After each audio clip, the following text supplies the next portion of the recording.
सबसे प्यारी है, माँ तू जग में न्यारी है। माँ तू सबसे प्यारी है, माँ तू जग में न्यारी है। अपने आंचल में रखना, अपने आंचल में रखना, हमें वरदानों से भरना। माँ तू सबसे प्यारी है, माँ तू जग में न्यारी है। माँ तू सबसे प्यारी है, माँ तू जग में न्यारी है। पिता, पुत्र और पवित्र आत्मा के नाम पर आमीन। आप सबों को जय यीशु। हर वर्ष मई महीना हम लोग माता मरियम के भक्ति के लिए समर्पित महीना के रूप में मनाते हैं। वर्ष में मई महीना माँ मरियम की भक्ति और अक्टूबर महीना रोसरी की भक्ति का माह के रूप में मनाते हैं। इस भक्ति के विषय में ये कब से शुरू हुआ, क्या है सही उसका शुरुआत कब हुआ है करके सही ज्ञान तो हमें नहीं है। और कलीसिया कई परंपराएं बताते हैं इसकी शुरुआत 11वीं सदी में मरिया भक्ति मई महीने में मनाते थे। और 13वीं सदी में कुछ किताबें हैं उसके विषय में मैं पढ़ रहा था, उसमें भी मरिया भक्ति के विषय में लिखा है मई महीने के कुछ दिनों में उसको मनाता हुआ। और 18वीं सदी में इसका आजकल के जो रूप किस प्रकार प्रतिदिन रोजरी माला करना, ग्रोटो में जाना और 31 तारीख को जुलूस करना और माँ मरियम के फोटो या तस्वीर या मूर्ति के ऊपर एक मुकुट पहनाना और घरों में ऑल्टर बनाना आदि आदि जो कार्य आजकल करते हैं वो 18वीं सदी से शुरू हुआ। उसका शुरुआत के विषय में मुझे पढ़ने के लिए मिला। 18वीं सदी में एक फादर लाटूमिया, एक एसजे जेस्यूट समुदाय के एक पुरोहित है, वो जिस कॉलेज में था, college of society of Jesus Rome के, उस कॉलेज में उन्होंने देखा वहां पर पढ़ने वाले जो छात्र छात्राएं पाप की जिंदगी जी रहा है। और उसमें दुखित इस फादर जी ने, फादर लाटोमिया एसजे, उन्होंने जब मई महीने का भक्ति के विषय में उनको मालूम था, उनके मन में एक विचार आया, क्यों ना हमारे कॉलेज में इस पूरे मई महीने में इस भक्ति के द्वारा बच्चों को माँ मरियम के करीब लेके आए। इस उद्देश्य से उन्होंने उस कॉलेज में हर रोज मई महीने के 1 तारीख से 31 तारीख तक माँ मरियम का विशेष भक्ति करना, रोजरी करना और माँ मरियम के जीवन के विषय में उन्हें कुछ समझाना आदि आदि कार्य किया। इसके लिए 1 तारीख से ही माँ मरियम के जो तस्वीर है उसमें कोरोनेशन, उनका मुकुट पहनाया और उस कॉलेज में उसके लिए एक विशेष जगह ऑल्टर बनाया गया।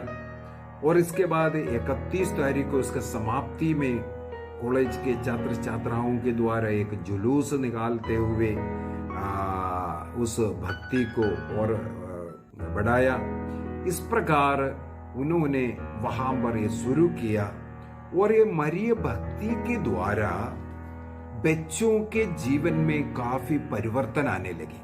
प्रार्थना करने वाले बच्चे पाप जिंदगी से दूर रहकर अपने पवित्रता की साधना करने वाले बच्चे बनने लगे। यह देखकर जेस्यूट जितने भी कॉलेज अन्य जगहों पर है, धीरे धीरे हर साल अनेकों ऐसे कॉलेजों में यही भक्ति शुरू किया गया। धीरे धीरे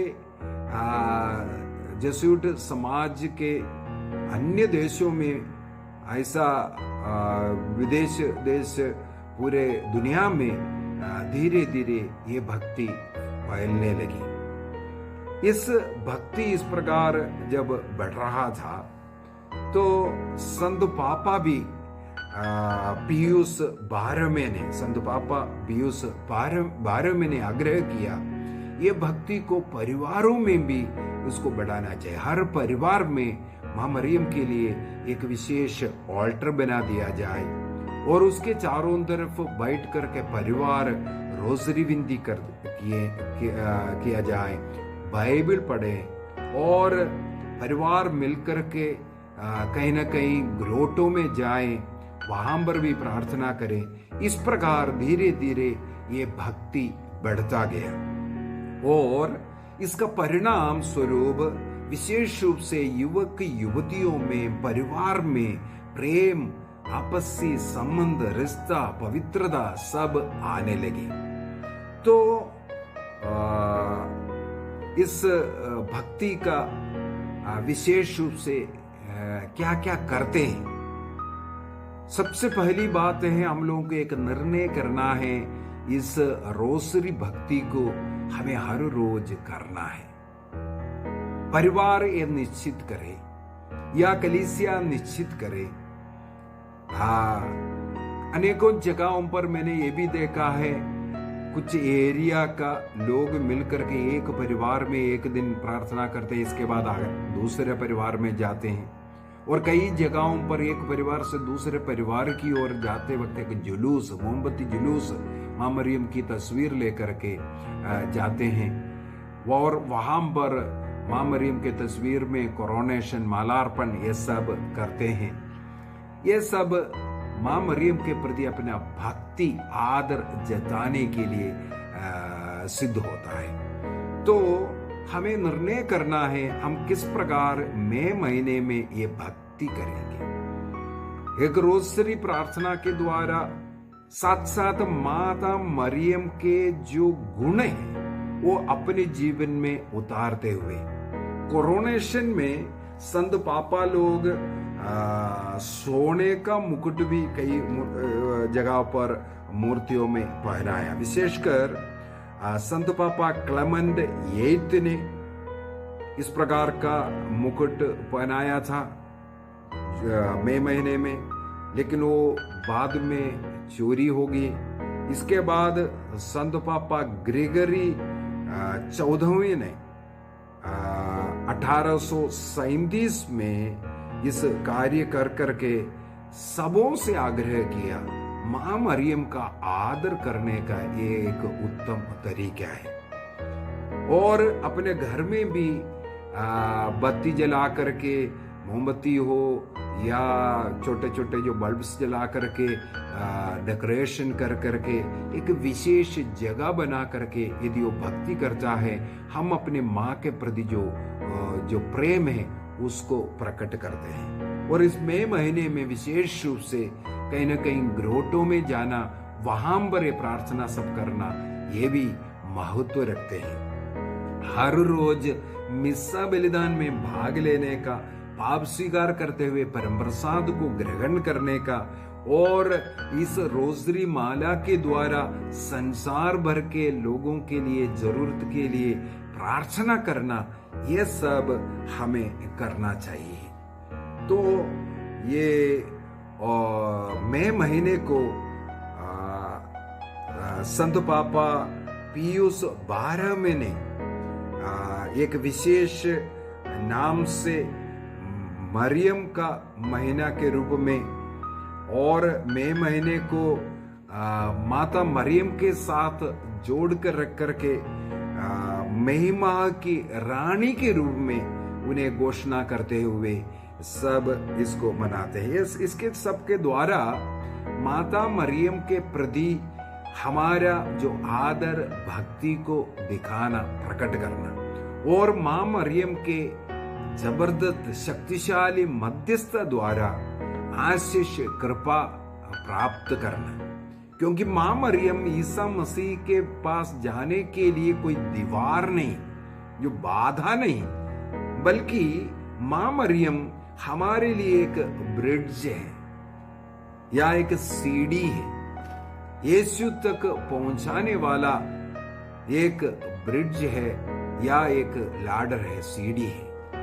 वो एक दीवार बन करके बाधा नहीं दे रहा है, बल्कि हमें यीशु के पास लेकर के जा रहा है और यीशु की कृपाएं वरदानों से हमें भरते हैं। और मई महीने के भक्ति के द्वारा विशेष रूप से जो युवक युवतियों को अनगिनत आशीषें मिलते हैं, जिनके विवाह में कोई बाधा या रुकावट है, विवाह नहीं हो रहा है, इस मई महीने के भक्ति द्वारा कई लोगों का गवाही है, उनका विवाह तुरंत हुआ, जीवन साथी उन्हें मिले। और मां मरियम के भक्ति में निसंतानों को संतान मिलता हुआ, मां मरियम के भक्ति के द्वारा, इस मई महीने के भक्ति के द्वारा बड़े बड़े बीमारियों से मुक्ति का गवाही मैंने सुना है। विशेष रूप से ये कोरोना काल है, क्यों ना हम कोरोना पीड़ित लोगों के लिए इस वर्ष का जो मई महीने को समर्पित करें, हमारे परिवार को इस कोरोना वायरस से सुरक्षा मिलने के लिए, और जितने भी कोरोना रोगी हैं उन्हें चंगाई मिलने के लिए, और मां मरियम के मध्यस्थता के द्वारा इस कोरोना वायरस पूर्ण रूप से पूरे संसार से नष्ट होने के लिए हम विशेष रूप से इस मई महीने में प्रार्थना करेंगे। इन मतलबों को रखते हुए हर रोज हम प्रार्थना करेंगे। और महीने के अंत में 31 तारीख को साधारणतः एक मां मरियम का भक्ति में एक जुलूस निकाला जाता है।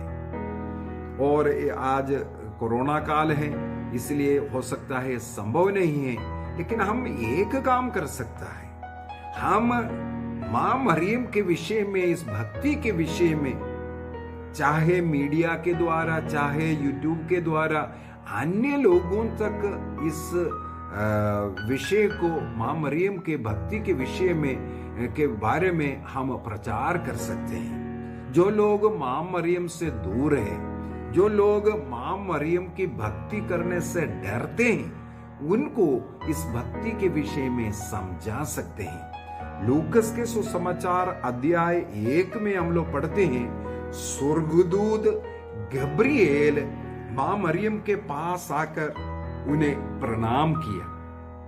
यदि एक स्वर्गदूत मां मरियम के सामने प्रणाम किया है, हाथ जोड़ा है, तो हम कौन है? एक स्वर्गदूत उनका आदर सम्मान दे रहा है और स्वयं ईश्वर उनके आदर सम्मान दे रहा है। स्वर्गदूत ने यही तो संदेश दिया, तुम ईश्वर के नजर में कृपा पात्र है, ईश्वर की कृपा से तुम भरे हुए हैं।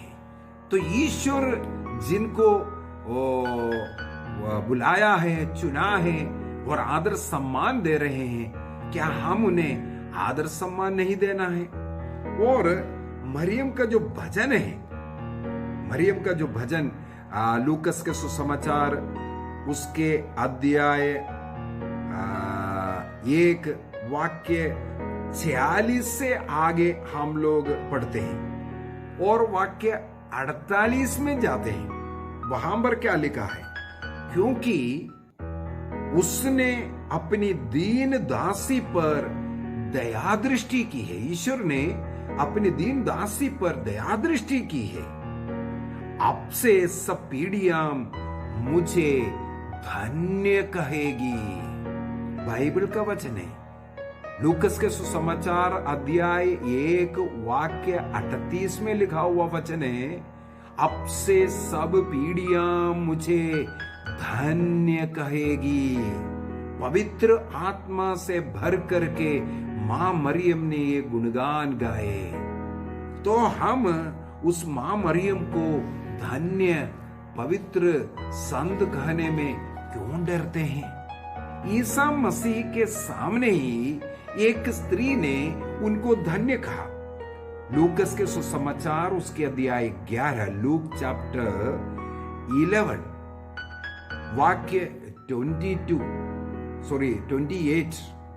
and 28 वहां पर हम लोग पढ़ते हैं ईसा मसीह जब शिक्षा दे रहे थे, उनके वचनों को, उनके बातों को सुन करके उनमें से एक स्त्री ये प्रभु को संबोधित करते हुए क्या कहते हैं, ईसा मसीह के संबोधन कैसे किया, वहां पर लिखा है वह ऊंचे सुर से बोल उठी, धन्य है वह गर्भ जिसने आपको धारण किया और धन्य है वह स्तन जिसका आपने पान किया।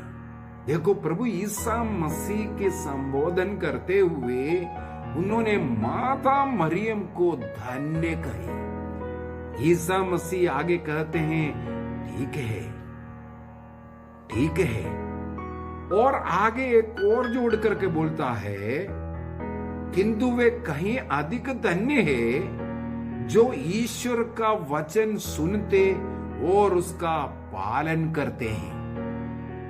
मैं उस मरियम का बेटा हूं, उनके गर्भ में 9 महीना रहा हूं, उनके स्तनपान मैंने किया हूं, मैं उनका बेटा हूं।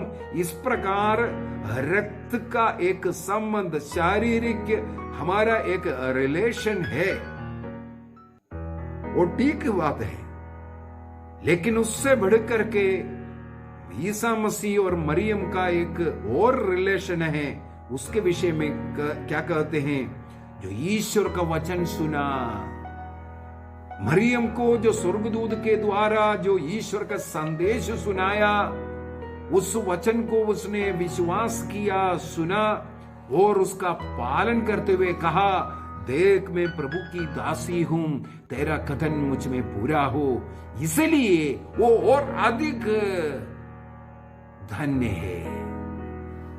केवल मैं बेटा होने से या गर्भ में रहने से, मेरी मां होने से नहीं, बल्कि वो ईश्वर के वचन के लिए अपने को समर्पित किया, विश्वास किया, इसलिए और भी और ज्यादा वो धन्य है। इसी बात को हम लोग लूकस के सुसमाचार अध्याय 1 वाक्य 42 में भी देखते हैं। जब एलिसेबेत पवित्र आत्मा से भर गई, उनके गर्भस्थ बच्चा भी पवित्र आत्मा से भर गया। गब्रिएल स्वर्गदूत ने सक्रिय से कहा था, लूकस के सुसमाचार अध्याय 1:15 में, आपको जो बच्चा होगा वो मां के गर्भ में ही पवित्र आत्मा से भर जाएगा करके। वो कब पूरा हुआ, जब मां मरियम ईसा मसीह को अपने गर्भ में धारण कर इनके घर में प्रवेश किया और मरियम ने उनका अभिवादन किया। वो अभिवादन की आवाज जब एलिसबेत के कान में पड़ गई, वह भी पवित्र आत्मा से भर गई और उनका गर्भस्थ बच्चा भी पवित्र आत्मा से भर के आनंद से उछलने लगे, कूदने लगे। तब वो एलिसबेत क्या कहती है, वह ऊंचे स्वर से बोल उठी, आप नारियों में धन्य है। पवित्र आत्मा एलिसबेत को ये प्रकट किया, आपके सामने आपको जो अभिवादन किया है वो ईश्वर की मां है, इनके गर्भ में ईश्वर जन्म लिया है। तब पवित्र आत्मा से भरकर वो एलिसबेत पुकारती है, आप नारियों में धन्य है और धन्य है आपका गर्भ का फल। प्रभु ईसा मसीह की स्तुति और मां मरियम की स्तुति मिलकर के करते हैं। कैथोलिक कलीसिया भी यही आग्रह करते हैं, प्रभु ईसा मसीह की ओ मां, ईश्वर की ओ मां का आदर भक्ति करने के लिए मई महीने का वो महीना इसलिए निर्धारित किया। और इसके पीछे एक इतिहास और मैंने पढ़ा है, जो पुराने ग्रीक यूनानी संस्कार के अनुसार, ट्रेडिशन के अनुसार, उनका एक देवी होता था, उनका नाम है आर्तेमिस। वो goddess of fertility and life, प्रजनन शक्ति का और जीवन की देवी मानते थे। तो ग्रीक लोग मई महीने में इस देवी की पूजा अर्चना करते थे। क्योंकि हमें मालूम है मई महीने में जो पतझड़ मौसम खत्म होकर के सब वृक्ष हरे भरे रहते हैं और साथ ही साथ फूल फल आना शुरू होते हैं। एक सुंदर मौसम है इस समय पर। उस समय पर उस आर्तेमिस देवी का पूजा करते थे हम लोग। तो क्रिश्चियन ट्रेडिशन के अनुसार ऐसा पूजा करने वालों को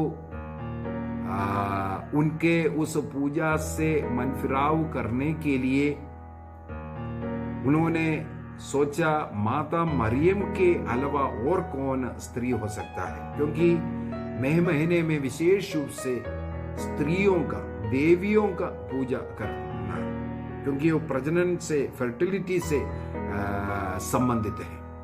इसलिए मां मरियम का भक्ति धीरे धीरे कलीसिया में शुरू हुआ, ये मैंने कहीं पढ़ा है। ये नहीं सोचना है उस देवी के समान मां मरियम को देवी बनाकर रखा है, ये गलत विचार है। कैथोलिक की कलीसिया मां मरियम को ईश्वर की मां के रूप में आदर सम्मान देते हैं, क्योंकि ईसा मसीह ईश्वर मां मरियम के द्वारा जन्म लिया। ईश्वर ने मां मरियम को एक विशेष कृपा देकर उन्हें चुना है। मां मरियम के कारण हमें मुक्तिदाता मिल गई। मुक्ति कार्य में सह मुक्तिदायिका बन करके मरियम बेथलेहम से लेकर के उस नाजरेत के घर से लेकर के जहां उनको स्वर्गदूत का अभिवादन मिला, वहां से लेकर वो मसीह के साथ कलवारी पहाड़ तक गए। उनके साथ रहने वाली उस मरियम और कलीसिया ये भी सिखाते, जिस प्रकार बाइबल हमें सिखाते, ईश्वर का नियम है, चौथे नियम के अनुसार हमें दिया है अपने माता पिता का आदर करना है। जब ईसा मसीह ने हमें मां मरियम को क्रूस पर दिया है, उसके द्वारा हमें एक स्वर्गीय मां, एक आदमी की मां भी मिला है। हम कलीसिया का अंग है, इसका मतलब है हम ईसा मसीह के शरीर का अंग है। तो ईसा का मां मेरी मां बन गया। यदि मैं कलीसिया का अंग अर्थात ईसा मसीह का उस पवित्र शरीर का अंग बन गया है बपतिस्मा के द्वारा, तो ईसा मसीह की जो मां है वो मेरी मां बन गया है। वो किसी अंडे का छिलका नहीं, चूसा बाहर निकला और उसको फेंक दिया जाता है। अभी हाल ही में कई भाई मेरे को बोला, किसी पास्टर बोलते हैं ये कोका कोला का बोतल है या पानी का बोतल है, पानी पीने के बाद उसको फेंक देना चाहिए, उसको उठा करके पूजा नहीं करना है। कैथोलिक कलीसिया कहीं मरियम का पूजा करो करके नहीं बताता है। पूजा आदर सम्मान है तो वो पूजा है, लेकिन आराधना एक शब्द है, उसको समझने की जरूरत है। आराधना जो शब्द है वो केवल ईश्वर को दी जाती है, लेकिन अन्य जो भक्ति क्रम है वो संत लोगों को और विशेष रूप से एक विशेष भक्ति मां मरियम को दी जाती है, क्योंकि वो ईश्वर की मां है, हमारी मुक्तिदाता की मां है। उनको विशेष एक रिस्पेक्ट आदर दिया जाता है। तो कलीसिया कहीं भी हमें मां मरियम की आराधना करो ये नहीं सिखाता। मां मरियम की रिस्पेक्ट करो, आदर करो, जैसे हम अपने माता पिता का आदर करते हैं, बड़ों की आदर करता है, उसी प्रकार संतों की आदर करो, ये कलीसिया सिखाते हैं। हमें आदर करना सीखना है। यदि हम ईसा मसीह से बढ़ करके यदि मां मरियम को ही अपना सब कुछ मानते हैं, आप मूर्ति पूजक हैं। फिर से मैं बोलूंगा, यदि आप ईश्वर से बढ़ करके या ईश्वर के स्थान पर किसी भी संत को या माता मरियम को रखा है, आप मूर्ति पूजा कर रहा है। जीवन में पहला स्थान जो आराधना प्रभु को देना है वो ईश्वर को ही देना है।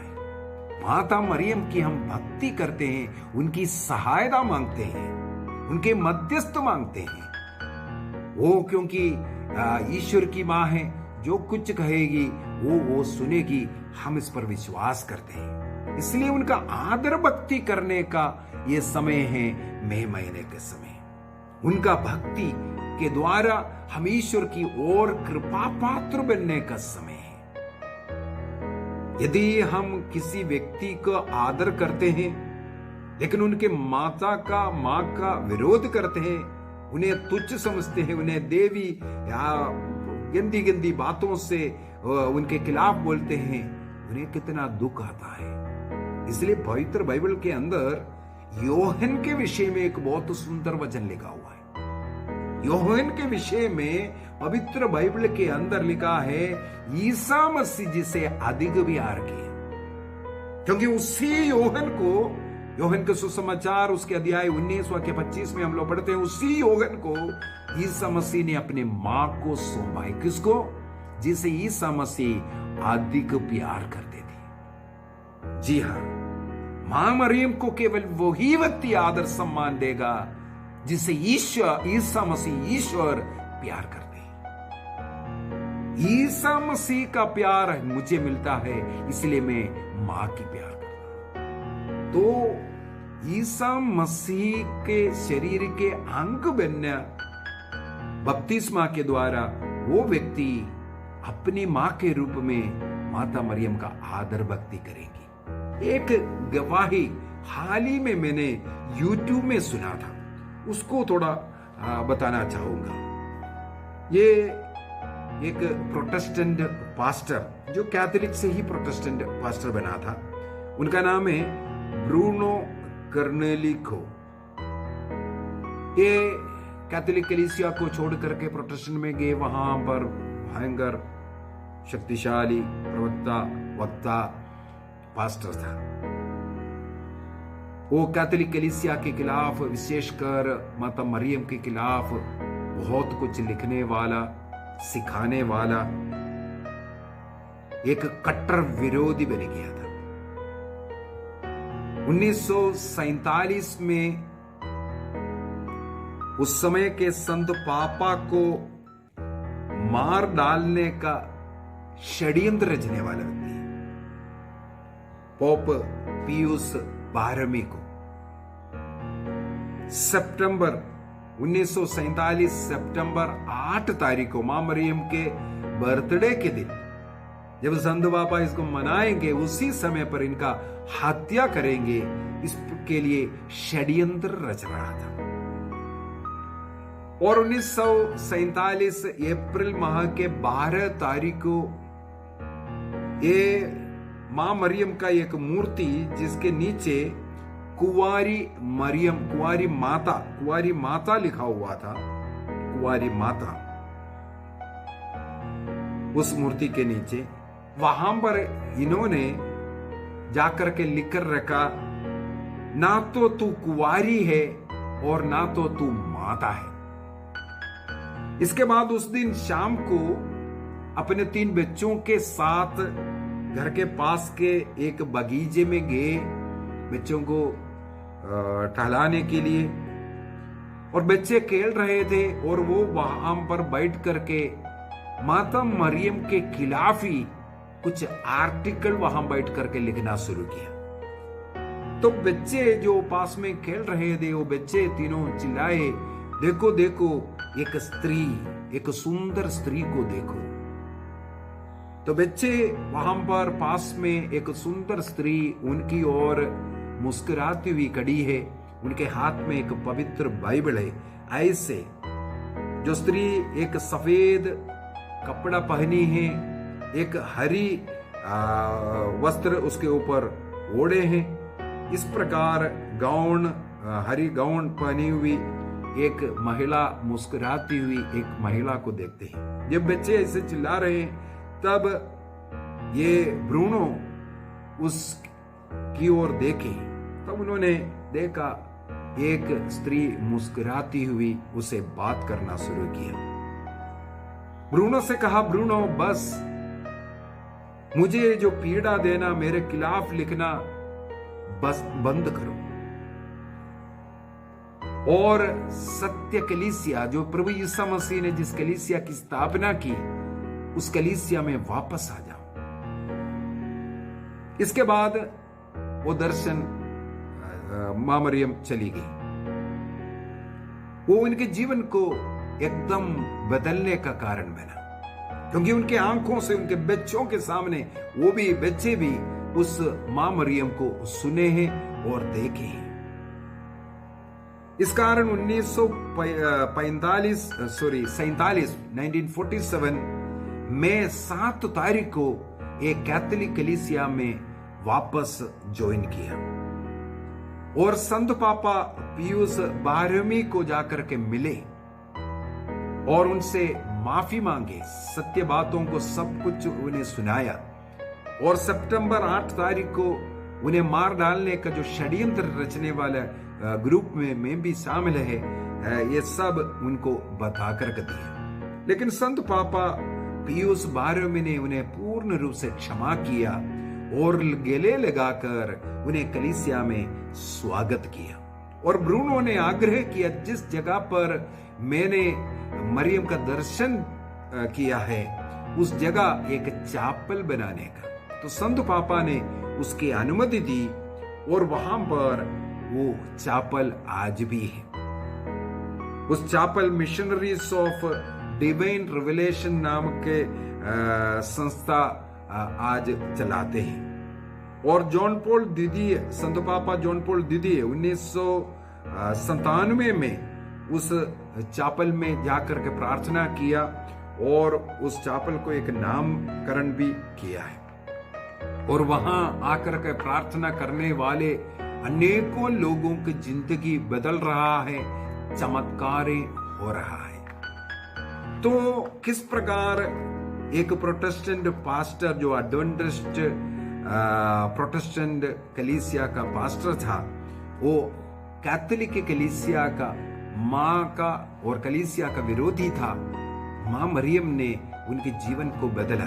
इसके बाद अनेकों उन्होंने गवाहियां दी माता मरियम के विषय में, और ईश्वर की मां का आदर सम्मान करने का और सत्य कलीसिया से जुड़ करके जीवन जीने का जो उन्होंने उसके द्वारा आग्रह किया। आइए इस मई महीने में हम लोग भी एक निर्णय करें, माता मरियम की भक्ति करते हुए, उनका आदर सम्मान करते हुए सारे संसार के लिए हम भी मां मरियम के साथ बैठकर मध्यस्थ करेंगे। बीमारों के लिए, जरूरतमंदों के लिए, हमारे पुरोहितों और धर्म बहनों के लिए, कलीसिया की सेवा में लगे हुए लोगों के लिए, हमारे परिवार की शांति के लिए, सब हम मां मरियम की मध्यस्थ मांगते हुए इस पूरे महीने में, मई महीने में हम लोग मां मरियम का भक्ति करेंगे। और कल से मां मरियम के विषय में अनेकों क्लास होगा। मैं 31 तारीख तक, उसके बीच में पेंटेकोस्ट आ रहे हैं, स्वर्गारोहण का पर्व आ रहा है, उस समय पर उस पर्व के विषय में पेंटेकोस्ट के बारे में, पवित्र आत्मा के बारे में भी हम लोग मनन चिंतन करेंगे। अन्य दिनों में हम माता मरियम के विषय में हम लोग मनन चिंतन इस महीने में करेंगे। इसके लिए प्रभु हमारी सहायता करें। पिता, पुत्र और पवित्र आत्मा के नाम पर आमीन। आप सबों को जय यीशु।